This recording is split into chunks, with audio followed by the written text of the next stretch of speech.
Ini saya ajak kita semua masuk dalam doa. Tuhan, kami ucapkan syukur kembali pada siang ini kami semua boleh ada di hadapan Engkau. Kami membutuhkan-Mu dari segala-galanya Tuhan. Dari sebuah ungkapan yang kami bisa naikkan. Lebih dari kerinduan hati kami, sesungguhnya kami membutuhkan-Mu. Oleh sebab itu kami ada siang hari ini di hadapan Engkau dan kami bersyukur Engkau memberikan kami waktu untuk ada bersama-sama di dalam hadirat-Mu. Biarlah perkenanan-Mu Tuhan yang mengurapi kami, perkenanan-Mu yang memberkati kami lewat firman-Mu. Tuhan, mari jamah setiap kami, pimpin kami di dalam kuasa Roh Kudus-Mu, agar setiap kami semua boleh masuk di dalam hadirat-Mu dan berkonsentrasi pada firman-Mu dan menerima akan setiap ajaran daripada firman-Mu. Dan bila lewat firman-Mu kami selalu mendapat kekuatan yang baru, penghiburan yang baru, hikmat yang baru bagi kehidupan kami. Terutama hamba-Mu juga menyerahkan diri ke dalam tangan kuasa-Mu. Mari Bapa, biarlah Engkau urapi hamba-Mu, pakai mulut bibir hamba ini Tuhan, untuk menyampaikan isi hati-Mu. Dan biarlah otoritas-Mu, kuasa Roh Kudus-Mu Tuhan, menaungi hamba-Mu ini untuk menyampaikan firman-Mu. Terpujilah Engkau Bapa, terpujilah Engkau Allah. Di dalam kuasa nama Tuhan Yesus, kami ucapkan syukur dan berdoa. Haleluya. Amin. Puji Tuhan. Shalom saudara-saudari. Semua mendengar suara saya dengan baik ya. Puji Tuhan. Ya, senang sekali hari ini kita bisa kembali bertemu bersama-sama. Sekalipun kita lewat online Zoom. Tapi kerinduan hati kita ya untuk mencari Tuhan, selalu Tuhan dapatkan pada diri kita semua. Sehingga saya percaya hari ini kita akan mendapatkan lawatan Tuhan yang luar biasa, yang khusus untuk kita semua. Nah, siang hari ini kita akan sama-sama belajar firman Tuhan, yang mana saya beri tema kuat di tengah padang gurun, ya, tetap kuat di tengah padang gurun. Nah, kalau kita berbicara tentang kuat di padang gurun, tentu kita akan melihat, saya ajak melihat sebuah binatang yang mungkin ya kita terlewatkan selama ini, tapi itu sudah merupakan satu binatang yang paling terkenal di padang gurun, yaitu onta. Ya, di Alkitab pun dijelaskan tentang onta itu. Nah, itu adalah sebuah alat transportasi bagi orang Mesir dan Israel di padang gurun, ya, di mana saat itu belum ada kendaraan apapun, itulah menjadi alat kendaraan bagi mereka. Nah, kita belajar dari seekor unta yang ada di padang gurun. Memang unta ini adalah makhluk atau makhluk hidup atau hewan yang ada di padang gurun. Kehidupannya memang ada di tempat di mana dia ada. Nah, ini berbicara juga tentang padang gurun, itu berbicara tentang kehidupan kita di dunia, kehidupan kita di ladang persoalan. Sesungguhnya hidup manusia itu dari awal adalah hidup di dalam pemeliharaan Tuhan yang ajaib, dan di mana Tuhan sudah menyediakan yang terbaik. Sesungguhnya kita ada di namanya Taman Eden. Tapi kita tahu pada saat Adam dan Hawa yang mereka jatuh dalam dosa, maka mereka terusir daripadanya, dan akhirnya mereka hiduplah apa yang disebut dengan di padang gurun itu. Nah, bagaimana saat ini kita tahu di dalam padang gurun sekalipun bangsa Israel pun ada dalam penyertaan Tuhan. Kita tahu ada tiang awan dan tiang api yang memelihara mereka. Nah, hari ini kita akan belajar dari seekor onta yang saya ambil keunikan dan keistimewaannya untuk hidup di tengah-tengah gurun. Ini bisa kita ambil sebagai pelajaran untuk kerohanian kita. Ya, saya ajak kita, pertama kita lihat apa yang menjadi keistimewaan onta ya di dalam dirinya itu. Pertama kita lihat ciri khusus onta itu adalah binatang yang mempunyai punduk, artinya mempunyai punggung yang jendul. Ya, ada yang jendulnya satu, ada jendulnya dua, gitu ya.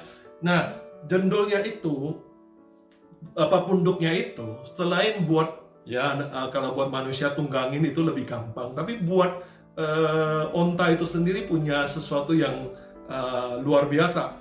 Tuhan berikan itu untuk mereka. Onta ini punya maksud, yaitu itu tempat penyimpanan lemak dan air. Ya, sesungguhnya disitulah letak kekuatan dia, bagaimana dia bisa mencukupkan kebutuhan hidupnya selama di padang gurun. Dan saya coba mempelajarinya, ternyata dengan adanya punduk itu, onta itu bisa bertahan di padang gurun selama 3 minggu, ya, tidak makan dan minum. Dengan punduknya itu sudah cukup mensuplai dia makanan dengan 3 minggu itu. Nah, kalau dia dengan melewati masa itu, maka berat badannya akan turun, punduknya itu akan turun menjadi 33%. Katakanlah dia akan menjadi kurus kalau dia lewati itu dan tidak diberi makan lagi. Nah, kita belajar di sini punduknya itu sebuah hal yang kita pelajari untuk diri kita adalah, lihat, onta di padang gurun, dia mampu hidup karena ada pembekalan diri yang sudah dia persiapkan.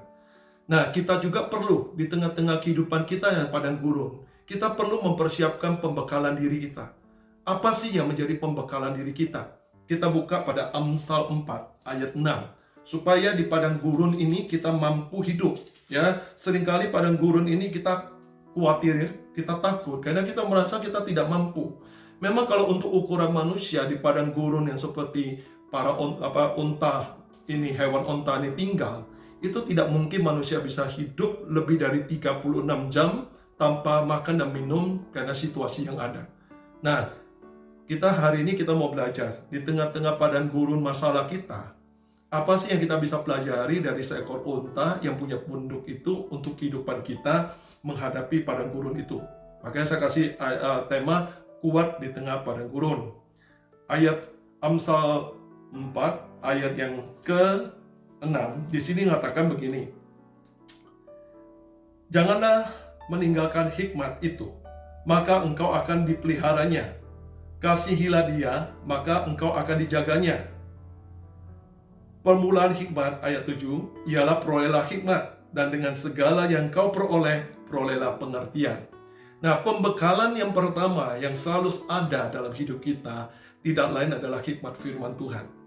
Oleh hikmat firman Tuhanlah ketika kita menjaganya, di sana dikatakan kita akan dikasihinya. Kalau kita memeliharanya, kita tidak meninggalkannya, maka hikmat itu akan menjaga kita, memelihara kita dengan luar biasa. Nah, hari ini kita diajar bahwa di tengah-tengah kehidupan kita di padang gurun yang ada, kita tidak kita tidaklah memberontak, mengeluh. Belajarlah seperti seekor unta yang dengan dalam arti dengan kondisi dia tetap memang harus hidup di padang gurun itu, namun dia mempersiapkan dirinya dengan baik, yaitu menyimpan lemak dan air sebanyak mungkin pada punduknya. Kadang-kadang kita berbicara tentang lemak, mungkin bagi kita sebagai manusia kita anggap lemak itu sesuatu hal yang jahat, ya.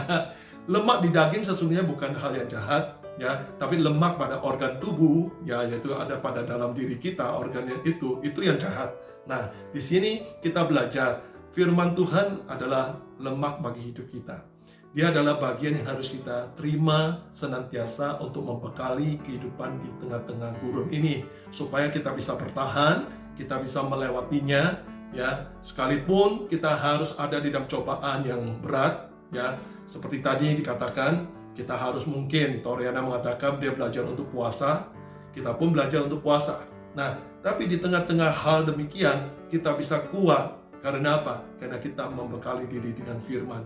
Ada asupan firman Tuhan yang menjadi bagian dari kehidupan kita yang kita butuhkan. Ingat, Tuhan Yesus mengatakan manusia hidup bukan dari roti saja, tapi dari setiap perkataan yang keluar dari mulut bibir Allah. Dialah roti hidup. Jadi kalau barang siapa yang menerima firman Tuhan, membekali dirinya, membawa firman itu, seperti kita menggendong firman itu, sama seperti unta mempunyai punduk itu.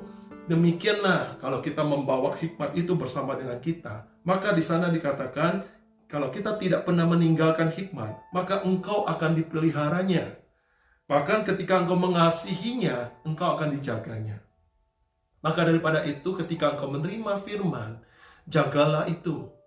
Tetap ada dalam hatimu. Jangan pernah engkau melupakan, terlebih jangan pernah engkau meninggalkan begitu saja. Sekalipun engkau tidak mengerti akan maksud di balik firman itu.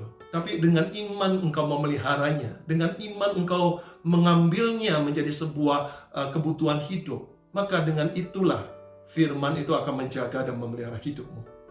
Maka di tengah-tengah situasi gurun itu, ketika kita mendengar firman Tuhan, kita seperti merasa terhibur, kita seperti merasa dikuatkan. Nah, itulah bagian hikmat yang Tuhan berikan kepada kita, seperti di tengah-tengah situasi padang gurun di mana onta itu perlu setiap saat untuk menerima lemak dan air yang di punduknya. Kita pun demikian. Jadi barang siapa kita ada di tengah-tengah padang gurun, pertama hal belajar untuk membekali diri kita dengan sebanyak mungkin firman Tuhan. Dengarkan firman Tuhan itu sebanyak mungkin. Mungkin di tengah-tengah masalah kita tidak bisa lagi berupaya apa-apa. Bukan berarti kita putus asa lalu pasrah. Tapi mari kita mencari firman. Mari kita datang kepada Tuhan untuk mencari firman-Nya. Karena daripada firman-Nya lah sumber jawaban bagi setiap persoalan kita. Betul? Itu menjadi sebuah hal yang kita perlukan dalam kehidupan di tengah gurun supaya kita kuat ada di dalamnya. Dan mari kita lihat lagi pada Efesus 6 ayat yang ke-13. Efesus 6 ayat yang ke-13 berbicara demikian. Efesus 6 ayat 13 saya bacakan. Sebab itu ambillah seluruh perlengkapan senjata Allah supaya kamu dapat mengadakan perlawanan pada hari yang jahat itu dan tetap berdiri sesudah kamu menyelesaikan segala sesuatu. Amin. Di sana dia ajarkan kepada kita, ambillah, sebab itu ambillah seluruh perlengkapan senjata Allah. Apa sih perlengkapan senjata Allah? Tidak lain adalah firman Allah. Barang siapa yang selalu melengkapi dirinya dengan firman Tuhan, percayalah, dia adalah orang yang kuat untuk menghadapi hari yang jahat, kondisi gurun dalam persoalan, dan dia akan melawannya dengan, di sini dikatakan, tetap berdiri. Artinya apa? Dia akan menjadi orang yang menang di tengah-tengah persoalan itu. Maka daripada itu seringkali kita belajar pada Mazmur 1 seringkali dikatakan, berbahagialah orang yang tidak berjalan menurut nasihat orang fasik, yang tidak berdiri di jalan orang berdosa, yang tidak duduk dalam kumpulan pencemoohan, tetapi yang kesukanya ialah apa? Taurat Tuhan, dan yang merenungkan Taurat itu siang dan malam. Ia seperti pohon yang ditanam di tepi aliran air yang menghasilkan buahnya pada musimnya, yang tidak layu daunnya, apa saja yang diperbuatnya berhasil. Demikian kita belajar bahwa pentingnya kita memiliki firman, dan terlebih pentingnya kita menghargai firman itu. Kita menjaganya, kita membawanya, maka itu menjadi sumber pemeliharaan kita. Kita mengasihinya, maka dia menjadi sumber untuk menjaga kita. Dengan demikianlah firman Tuhan itu harus kita perlakukan dengan baik. Jangan sampai kita tiap kali menerima firman Tuhan, kita anggap kita sudah tahu, kita anggap kita sudah benar, kita anggap kita sudah melakukan ini dan itu, lalu kita mengabaikannya begitu saja. Maka sesungguhnya kita sedang mengabaikan pemeliharaan Tuhan.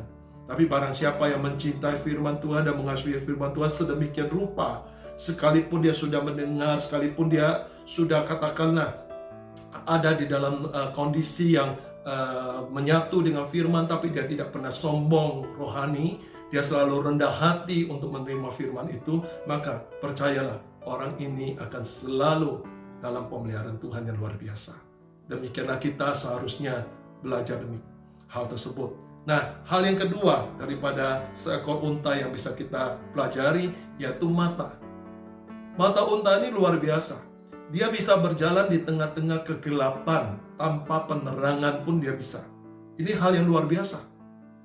Bahkan mata unta itu diberi kelopak mata, yang tembus pandang. Artinya ketika dia menutup mata sekalipun dia bisa jalan, karena kelopaknya itu untuk membantu menghalang pasir ketika ada tiupan angin di padang gurun itu. Bahkan di sana dikatakan bulu matanya Ya, kalau kita kan bagi para wanita tuh suka bulu matanya yang lentik, ya kan, dibuat menaik gitu ya. Kalau bulu matanya onta tidak, dia bisa saling berkait seperti jaring, ya, sehingga menutup akan pasir yang bisa masuk kepada matanya. Coba lihat, seekor unta yang seperti demikian Tuhan melengkapinya dengan luar biasa di padang gurun.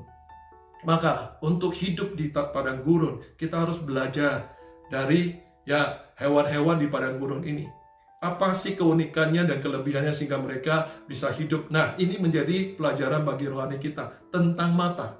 Apa firman Tuhan berbicara tentang mata? Kita lihat Lukas 11 ayat 34 sampai 36. Lukas 11 ayat 34 sampai 36 berkata demikian.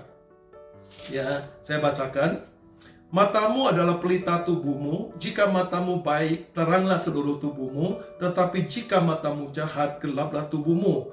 Karena itu perhatikanlah supaya terang yang ada padamu jangan menjadi kegelapan. Jika seluruh tubuhmu terang dan tidak ada bagian yang gelap, maka seluruhnya akan terang, sama seperti apabila pelita menerangi engkau dengan cahayanya. Nah, ini kita belajar tentang mata. Apa yang dimaksud dengan mata itu adalah cara kita memandang. Kalau kita seringkali memandang sesuatu itu buruk, maka buruklah itu adanya. Tapi kalau kita bisa memandang semuanya itu dengan sebuah terang firman Tuhan yang memberikan kita pengertian untuk memandang sekalipun di tengah padang gurun yang buruk itu, kalau mata kita diterangi firman Tuhan, kita mampu melihat hal-hal yang baik, maka kita akan tetap menjadi orang yang bisa bersyukur dan bersuka cita di tengah-tengah situasi itu. Dan demikianlah kita bisa hidup menjadi kuat. Seringkali yang membuat kita lemah bukan karena masalah, tapi pandangan kita terhadap masalah itu yang buruk yang membuat kita menjadi lemah. Seringkali apa yang kita anggap buruk itulah yang mempengaruhi perasaan kita, pikiran kita, sehingga semuanya terolah menjadi negatif. Tapi kalau kita mau menerima semuanya itu menjadi sesuatu yang baik, maka saya percaya terbangunlah perasaan yang positif. Bukan cuma itu, ada optimis kita, bahkan membangun iman kita. Jadi hati-hatilah bagaimana kita memandang. Pakailah mata kita untuk memandang, ya, terutama mata rohani kita untuk memandang sesuatu yang baik yang sudah Tuhan siapkan bagi kita. Kita selalu bisa mengatakan bahwa habis gelap terbitlah terang. Sesungguhnya terang itu sudah ada pada kita. Ya, tinggal bagaimana kita memakai terang itu untuk menjauhkan diri kita dari kegelapan atau menghancurkan kegelapan itu. Padahal terang itu sudah ada pada kita. Di sini dikatakan, jika seluruh tubuhmu terang dan tidak ada bagian yang gelap, maka seluruhnya akan terang. Jika hari ini kita bisa hidup dengan pandangan yang baik, di mana hati kita penuh dengan syukur, maka percayalah kehidupan kita akan mengalami kebahagiaan. Kehidupan kita akan mengalami kedamaian. Sekalipun sekali lagi kita tetap ada di padang gurun, atau dalam arti masalah kita belum terselesaikan, tapi kita diberi pandangan untuk melihat. Ini hal yang luar biasa. Ya, kita perlu belajar. Pertama, milikilah selalu, cek diri kita, sudahkah kita membekali firman Tuhan di dalam hidup ini. Kalau belum, cepatlah kita mencari firman itu sebelum kita berjalan, sebelum kita melangkah. Sama seperti seekor unta yang memiliki punduk yang menyimpan firman. Kedua, milikilah mata. Mari kita belajar untuk mulai memandang segala sesuatu dengan benar, yang dimana kita sudah beri hikmat untuk mengerti keadaan yang ada. Pakailah hikmat itu untuk memandang keadaan itu. Seringkali firman itu datang untuk mengarahkan kita, menuntun kita untuk melihat semua keadaan itu menjadi hal yang baik, supaya kita punya semangat untuk menghadapinya, supaya kita punya optimis iman untuk meyakininya, bahwa setelah melewati ini, maka aku akan mengalami sesuatu yang baik daripada Tuhan, dan di mana Tuhan sudah menyediakannya bagiku, sehingga kita mampu menghadapi semua itu. Kita tetap kuat dan kita mau menghadapi semua itu. Nah, ini kita belajar tentang mata. Jadi ingat, mata adalah pelita tubuh. Di sana sudah dikatakan, mata ini adalah bagian yang terpenting untuk kita jaga. Karena dari mata, dari bagian pandangan kita, itu akan mempengaruhi hidup kita. Sama, kita seringkali kalau dipandangkan terus sesuatu yang sifatnya jelek, yang buruk, lama-lama kita akan semakin merasa takut, serem, ngeri, ya, sehingga membuat kita itu tidak berani melangkah. Tapi kalau kita selalu mampu melihat sesuatu yang baik di balik semua masalah, lalu kita bisa melihat sebuah keadaan yang kemungkinan yang bisa kita masuki, kita akan menjadi semangat. Itulah perbedaan antara orang yang bisa bersyukur dengan tidak bisa bersyukur. Itulah bedanya dengan orang yang ada semangat dengan tidak semangat. Kenapa orang bisa putus harapan, bisa putus asa? Karena mereka tidak mampu melihat itu. Tapi orang-orang yang sudah diterangi firman Tuhan, tentunya dia memiliki mata rohani yang mampu melihat semua itu. Karena kita berjalan dengan Tuhan yang mampu mengatasi masalah. Kita berjalan dengan jalan yang sudah Dia berikan kepada kita untuk menuju akan sesuatu yang kita butuhkan atau yang kita harapkan daripadanya. Ingat, Tuhan selalu mengatakan, akulah jalan, kebenaran dan hidup. Dialah jalan yang membenarkan kita, yang membawa kita kepada sesuatu yang hidup. Satu hal yang penuh dengan harapan. Demikian dalam Mazmur pun mengatakan bahwa firman Tuhan ada pelita bagi kaki kita, terang bagi setiap langkah kita. Saya percaya hari ini kalau kita mempersiapkan diri kita dengan terang firman Tuhan, mata kita akan selalu memandang dengan baik. Kegelapan tidak bisa menguasai kita. Mungkin ada saja hal-hal yang ingin menggelapkan pandangan mata rohani kita. Namun karena kita memiliki terang yang sudah kita bekali firman Tuhan dalam hidup kita, itu yang terus menerangi kita, maka kita mampu melewati kegelapan itu. Dan kita keluar dari kegelapan itu dengan penuh sorak-sorai. Nah, hal yang ketiga, berbicara tentang onta, itu hidung. Hidung onta juga punya katup yang bisa menutup setiap saat ketika ada tiupan badai pasir yang datang di tengah-tengah perjalanannya, sehingga membuat pasir itu tidak akan terhirup dalam tubuhnya. Nah, ini berbicara tentang apa? Kalau kita berbicara hidung, seringkali kita kaitkan dengan doa. Doa itu adalah nafas hidup orang Kristen, ya kan? Nah, kita lihat ayatnya berbicara tentang Matius 26 ayat ke-41. Matius 26 ayat yang ke-41 berkata demikian kepada kita semua. Saya bacakan. Yesus berkata kepada murid-muridnya, berjaga-jagalah dan berdoalah supaya kamu jangan jatuh ke dalam pencobaan. Roh memang penurut tetapi daging lemah. Ini suatu hal yang kembali kita diingatkan, bagaimana kita bisa tetap kuat di tengah-tengah padang gurun dengan kita berjaga-jaga dan berdoalah. Artinya apa? Berdoa ini bukan cuma kita meminta, berseru, bukan. Tapi kita berjaga dengan sikap hati ya, yang selalu percaya kepada Tuhan dan membangun sebuah hubungan dengan Tuhan yang kuat.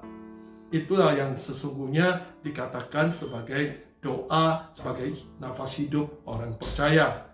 Ya, doa bukan sekedar meminta, tapi doa itu adalah sebuah hubungan. Ini yang paling penting. Jadi daripada ini kita diajarkan, Tuhan Yesus selalu mengajarkan kepada kita berjaga-jaga supaya kita tidak jatuh dalam pencobaan. Ingat, kita sudah mendengar di hari Minggu ya khotbahnya Pak Peter tentang perbedaan pencobaan dengan ujian. Ya, pencobaan itu seringkali datang daripada iblis untuk menjatuhkan iman kita. Oleh sebab itu kita perlu ya berhati-hati, berjaga-jaga dengan membangun doa, membangun hubungan dengan Tuhan. Sehingga apapun pencobaan yang diizinkan Tuhan, tapi di dalam hal itu kita hanya mengalami sebuah ujian untuk menguatkan iman kita, menguatkan iman kepercayaan kita, menguatkan bahkan mendewasakan kita di dalam Tuhan itu sendiri.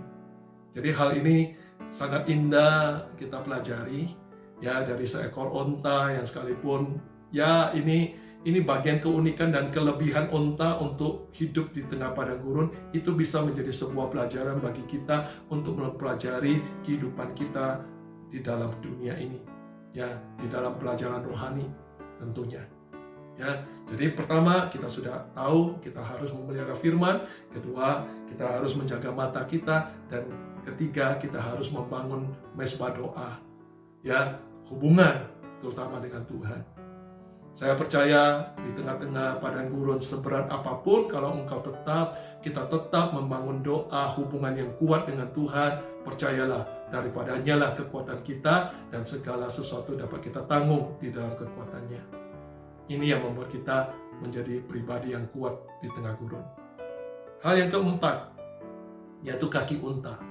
Kaki unta selain panjang, kita lihat kurus langsing itu, sesungguhnya telapak kakinya itu lebar, yang membuat dia mampu bertapak pada pasir, ya, yang begitu rentannya, tapi dia kuat untuk bisa berjalan. Kalau kita mungkin sudah jeblos kaki kita, tapi kaki unta tidak. Dia mampu melewati semua itu dan tidak pernah ternyangkut di dalam gunung pasir itu. Nah, kita belajar juga hal ini dalam Yesaya 40 ayat 28 sampai 31. Kita lihat firman Tuhan, Yesaya 40 ayat 28 sampai 31. Berbicara demikian, tidakkah kau tahu dan tidakkah kau dengar? Ya, Yesaya 40 ya, ayat yang ke-28 sampai 31. Saya ulangkan, tidakkah kau tahu dan tidakkah kau dengar? Tuhan ialah Allah kekal yang menciptakan bumi dari ujung ke ujung. Ia tidak menjadi lelah dan tidak menjadi lesu, tidak terduga pengertiannya. Dia memberi kekuatannya kepada yang lelah dan menambahkan semangat kepada yang tiada berdaya. Orang-orang muda berjalan lelah, menjadi lelah dan lesu, dan teruna-teruna terjatuh tersandung. Tetapi orang-orang yang menanti-nantikan Tuhan mendapat kekuatan baru. Mereka seumpama Raja Wali yang naik terbang dengan kekuatan sayapnya. Mereka berlari dan tidak menjadi lesu, dan mereka berjalan dan tidak menjadi lelah. Demikianlah kehidupan kita yang menantikan Tuhan. Ya, ingat, kaki itu menggambarkan kekuatan. Kita tidak akan menjadi lesu dan lelah di tengah gurun kalau kita menjadi orang yang menantikan Tuhan. Dan inilah pelajaran rohani bagi kita. Ingat, masalah itu kalau kita menghadapinya dengan benar tidak membuat kita lelah. Apalagi kita menghadapinya dengan kekuatan Tuhan, akan lebih jauh luar biasa, ya kan? Seringkali masalah membuat kita lelah, masalah membuat kita sepertinya tak berdaya, jatuh di dalam katakanlah sebuah kelelahan kita, karena kita menghadapinya dengan kekuatan kita, kita menghadapinya dengan cara kita menghadapinya dengan semaunya kita. Tapi hari ini kita belajar sebagai orang yang bersama dengan Tuhan, yang percaya akan Dia. Mari kita mengikuti cara Tuhan, mengikuti akan apa yang Tuhan kehendaki, maka dengan demikian kita tidak lelah menghadapi masalah itu. Seringkali banyak orang berkonseling, meminta diarahkan, tapi ketika diberikan pengarahannya, namun mereka mengeraskan hati untuk mengikutinya, apalagi mengikuti firman Tuhan, maka dia akan semakin merasa lelah di tengah masalah itu. Tapi bagi orang yang mau mendengar, menyambut arahan firman Tuhan itu dengan baik dan menerapkannya, maka dia akan mendapatkan kekuatan baru untuk menghadapi masalah itu, sehingga tidak pernah membuat dia lelah dan lesu. Maka seringkali orang lain bisa melihat hidup kita, sekalipun kita punya masalah yang begitu berat, tapi orang lain selalu bertanya, kok bisa sih kamu tetap semangat? Kok bisa sih kamu tetap sukacita? Kok bisa sih kamu tetap tenang? Kok bisa kamu tetap memuji Tuhan dengan baik? Itu bukan dari kita kekuatannya, tapi itu murni karena kita bersandar pada Tuhan itu. Dan inilah kita yang sedang dilengkapi oleh Tuhan. Jadi hari ini memang pelajaran yang indah buat kita, ya, bagaimana kita bisa menghadapi gurun yang Tuhan masih izinkan untuk kita berjalan di dalamnya. Tapi ingat, Tuhan tidak pernah membiarkan kita sendiri, tapi Tuhan selalu bersama dengan kita. Tapi kita pun harus belajar untuk poin-poin yang tadi kita bicarakan lewat firman Tuhan itu. Peliharalah firman, jagalah mata, bangunlah hubungan dengan Tuhan, dan terlebih percayalah kalau engkau sebagai orang yang menanti di dalam Tuhan, engkau tidak akan lesu, engkau selalu akan dikuatkan. Dan yang terakhir, tentang kulit dan bulu unta. Kulit unta dan bulu unta ini juga merupakan bagian yang luar biasa, melingkupi mereka di tengah-tengah situasi padang gurun. Kalau kita tahu padang gurun di saat siang itu bisa panasnya luar biasa. Kita aja kadang-kadang summer di Australia 42, 43 aja udah terasa terbakar kulit kita. Ya, apalagi di padang gurun, bayangkan. Belum lagi waktu malam, itu bisa dinginnya juga di bawah 0 derajat. Bagaimana unta bisa bertahan? Dan bagaimana unta itu bisa duduk di tengah siang hari di atas pasir yang begitu panas? Kita aja hari yang panas, kita melangkah di pantai aja yang berpasir itu aja kaki kita, telapak kaki kita tuh nggak kuat. Kita akan loncat-loncat, ya kan? Karena kepanasan. Tapi unta bisa duduk diam. Itu bagian kulitnya yang demikian kuat untuk menjaganya. Nah, berbicara tentang apa hal ini? Ini berbicara tentang sebuah kekudusan hidup. Kita harus ada dalam kekudusan. Dan di mana dikatakan dalam Efesus 4, ya, Efesus 4 ayat yang ke-21 sampai 24 saya bacakan. Kita lihat di sini. Efesus 4 ayat yang ke-21 dan ke-24 mengajarkan kepada kita demikian. Karena kamu telah mendengar tentang Dia, yaitu Tuhan Yesus, menerima pengajaran di dalam Dia menurut kebenaran yang nyata dalam Yesus, yaitu bahwa kamu berhubung dengan kehidupan kamu yang dahulu harus menanggalkan manusia lama yang menemui kebinasaannya oleh nafsunya yang menyesatkan, supaya kamu dibaharui di dalam roh dan pikiranmu dan mengenakan manusia baru yang telah diciptakan menurut kehendak Allah di dalam kebenaran dan kekudusan yang sesungguhnya. Kita harus selalu menjaga hidup kita menjadi manusia yang baru. Hanya dengan kita selalu menyelimuti kita dengan kebenaran dan kekudusan, itulah yang membuat kita bertahan di tengah gurun. Kadang-kadang di tengah masalah yang kita hadapi itu seringkali mudah membuat kita ini bukan cuma mengeluh, tapi kadang-kadang bisa membuat kita ini terasanya berat untuk mengikuti Tuhan sepenuhnya. Bahkan terasanya kita sudah enggan, sampai-sampai bisa menjadi enggan untuk mengikuti Tuhan. Karena merasa tidak dibela, mungkin merasa Tuhan tidak mengasihi kita, Tuhan tidak adil dalam hidup kita. Itu bisa saja membuat kita tuh meninggalkan Tuhan setiap saat. Tapi bagi kita yang selalu menyelimuti diri kita dengan kebenaran, ya, dan kekudusannya, maka itu akan menjaga manusia baru kita. Kita tidak lagi kembali kepada manusia lama, tapi kita akan ada selalu di dalam manusia baru kita, yang dimana sudah kita diciptakan di dalam Kristus itu. Ingat, kita sudah mendengar akan Dia, kita sudah belajar daripada Dia. Hendaklah di sana dikatakan kita selalu mengenakan manusia baru kita. Karena kita tahu manusia lama kita ini adalah manusia yang membawa kita kepada kebinasaan. Sedangkan manusia yang baru di dalam ciptaan Tuhan adalah membawa kita kepada keselamatan. Maka percayalah, barang siapa selalu menjaga manusia barunya dengan kebenaran dan kekudusan, maka jalan hidupnya sekalipun di tengah-tengah gurun, maka tujuannya, fokusnya, arahnya pasti kepada keselamatan. Karena Tuhan sudah mengarahkan kita kepada itu. Demikianlah kita belajar hari ini. Jangan takut ada di tengah gurun, tapi belajarlah tetap kuat dengan belajar daripada firman Tuhan. Peliharalah hikmat, maka Dia akan menjagamu. Kasihilah Dia, maka Dia akan mengasihimu. Ya, jagalah mata kita, pandangan kita kepada masalah. Biarlah kita selalu melihat sebuah kebaikan di dalam masalah itu. Dan kita tahu, ya, sekalipun kita ada di tengah-tengah situasi badai corona, kita pun sudah banyak menyaksikan betapa banyak kebaikan Tuhan yang bisa kita alami di tengah-tengah kondisi ini. Dan bangunlah doa, hubungan dengan Tuhan, sehingga engkau akan selalu mendapatkan kekuatan di dalamnya, ya. Dan kita tidak mudah jatuh di dalam pencobaan itu. Di sini kita lihat, ingat, orang yang menantikan Tuhan pasti diberikan kekuatan. Kakinya tidak akan lesu, kakinya tidak akan lelah, sekalipun dia harus berlari, berjuang. Maka firman Tuhan mengatakan, ada orang yang menanamnya, menaburnya dengan air mata, tapi dia akan menuai dengan sukacita. Ini luar biasa. Dan yang kelima, kita kalau menjaga dengan kebenaran dan kekudusan, saya percaya di dalam manusia baru ini kita akan melangkah dengan luar biasa bersama dengan Tuhan.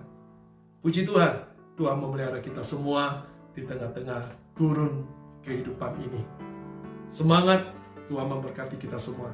Haleluya, amin. Mari saudara-saudari, saya ajak kita masuk dalam doa. Setelah kita menerima firman Tuhan yang begitu luar biasanya untuk membekali kehidupan kita. Dan mari, biarlah kita menjadi orang-orang yang kuat di tengah padang gurun persoalan yang ada. Bapa, kami ucapkan syukur dan terima kasih akan firman yang sudah Engkau berikan kepada kami. Kembali semuanya itu Tuhan menguatkan kami dan memberikan kami pengertian yang lebih besar lagi dari apa yang kami dapat mengerti. Sehingga kami dapat melangkah dan kuat di tengah padang gurun persoalan yang ada, di mana kami selalu memelihara akan firman-Mu, sehingga firman-Mu lah yang menjaga hidup kami, di mana kami selalu menjaga akan mata rohani kami untuk memandang hal-hal yang baik di balik semua masalah yang ada, sehingga kami boleh tetap tenang, damai dan sukacita, bahkan kami boleh menaikkan syukur selalu kepadamu. Dan begitu juga Tuhan, kami boleh membangun hubungan di dalam kehidupan kami dengan Engkau semakin kuat lagi. Karena daripadanya lah kami berdapat kuat untuk tidak jatuh dalam pencobaan. Terima kasih Bapa, dan kami pun ucapkan syukur. Kami sebagai orang-orang yang menantimu, kami adalah orang-orang yang diberikan kekuatan yang baru sebagai Raja Wali yang terbang tinggi, di mana kami berjalan tidak pernah lesu, berlari tidak pernah lelah. Terima kasih Bapa, dan kami pun mengucapkan syukur kami boleh belajar untuk menjaga diri di dalam kekudusan dan kebenaran-Mu, dan biarlah kebenaran dan kekudusan-Mu lah Tuhan yang terus Tuhan menjadikan kami manusia baru di dalam ciptaan, di dalam firman-Mu, di dalam Kristus yang sudah menebus kami. Terpujilah Engkau Tuhan selama-lamanya. Dan saat ini saudara-saudari yang dikasihi Tuhan, angkatlah kedua tangan-Mu, kita buka hati kita, biar tangan Tuhan yang penuh kuasa akan ditumpangkan bagi kita semua, dan kita akan kembali menerima kelimpahan kasih, kuasa, dan berkat dari surgawi untuk kehidupan kita bersama dengan keluarga. Dicurahkan berkat yang datang dari Allah Bapa, di dalam kasih dan kemurahan Yesus Kristus, dan di dalam penyertaan Allah Roh Kudus yang setia menyertai kita mulai dari saat ini sampai kedatangan Yesus kali kedua, untuk membawa setiap pribadi kita bersama dengan keluarga kita kembali ke dalam kerajaan surga yang kekal, untuk berjumpa dengan Bapa yang mulia. Di dalam kuasa dan Tuhan Yesus Kristus kami telah berdoa dan mengucapkan syukur. Haleluya. Yang percaya katakan amin. Puji Tuhan. Sampai ketemu pada pertemuan berikutnya. Tuhan memberkati. Shalom. Amin.